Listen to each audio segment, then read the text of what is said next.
everyone, welcome to my vlog. At guys, may ano pala ako sa inyo kung kasi gusto ko kasi maghalaman dito kung suggest na mas maganda ba siya dito. Ayan po.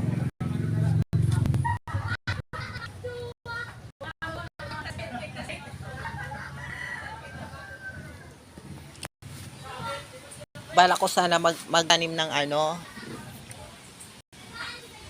ng pechay, saka sing haba. Ano kaya magandang tanim dito?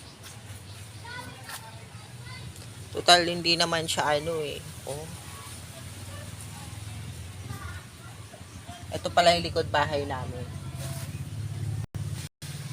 Ito yung kalamansi.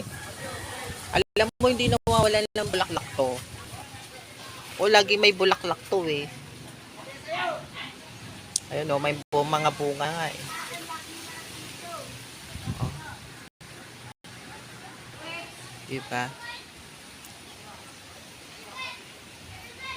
Okay guys, thanks for watching. Bye-bye.